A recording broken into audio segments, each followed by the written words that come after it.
Hello friends, it's TechMan Pat here, and you may have noticed a lack of NBN videos. Well, fear no more. It's time to do news, update, NBN videos. I have explored the deepest, darkest YouTube instruction manuals on how to make NBN videos, and now you'll get an update video with a whole bunch of topics from the last few days or weeks, depending how busy the news cycle is. Roughly speaking, let's say once a week. Of course, in amongst my usual tech videos. So I called my local newspaper people, told them I want the newspaper delivered not just as kindling for the fire. They seemed surprised, but I said I want to read the newspaper before I burn it.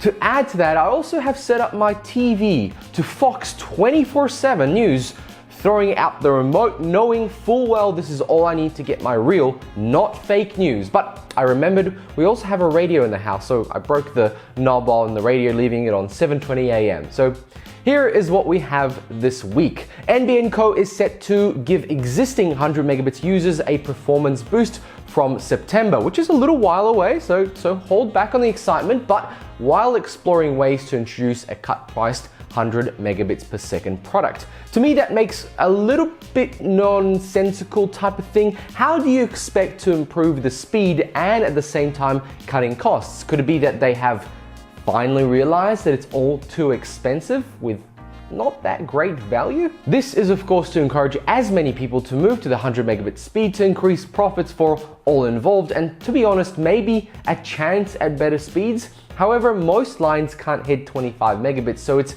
going to be an uphill battle because it's going to be a small amount of subscribers.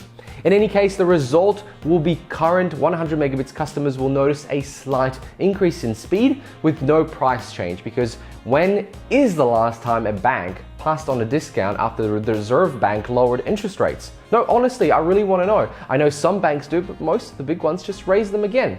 Next up, we have the results of that terrible NBN pricing and technology.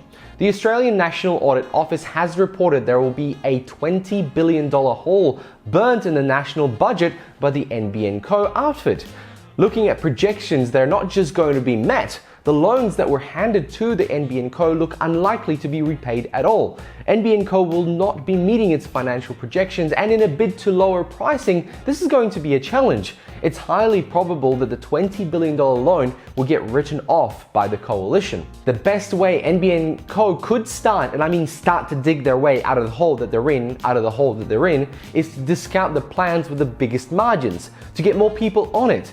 And they are trying to do this, but it's a little bit too late. As they say, too little too late.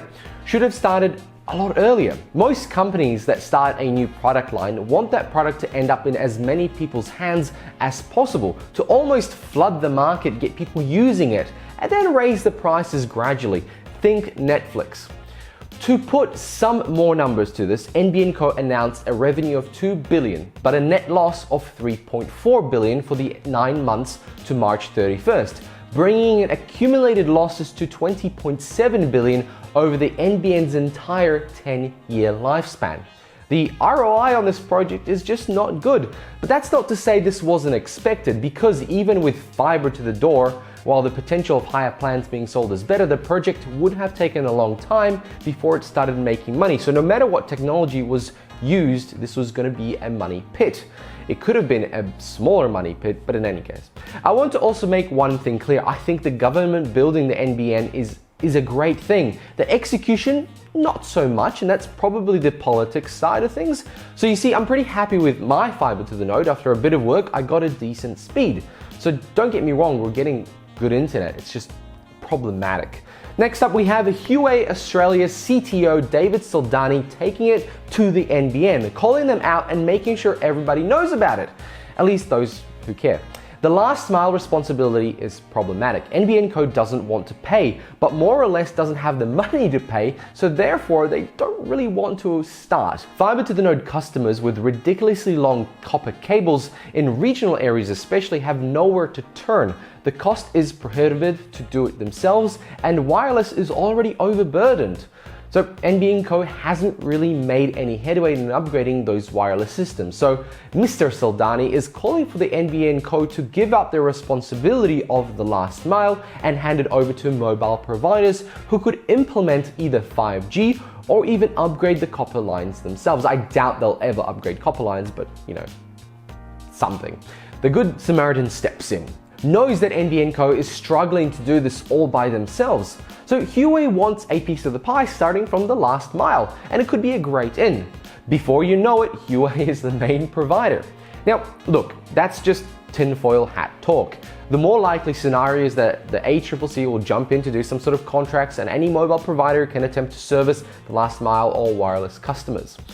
I don't see this as a big problem. The issue is who owns the upgrades after all this is done, and that 5G connection, who gets a big piece of the pie. We still want NBN Co to be in control of the infrastructure and not have just little bits and pieces, because you'll end up selling it all again. In any case, what do you guys think? Is this a good idea, getting other providers to step in to lend a hand to the struggling NBN Co, or is it a way to get a foothold in a government project? And that's all I have for you today, folks. Thank you very much for watching. Let me know what you guys think in the comments below. I'll chat to you there. Like, subscribe, and I will catch you in another one. Let me know if you like this format, getting a couple of news topics per week, or maybe twice a week, depending how busy it is. Let me know what you guys think about my other videos. They're below. Check them out. A lot of tech stuff, mainly Aussie focused. And yeah, I'll catch you guys in another one. Bye.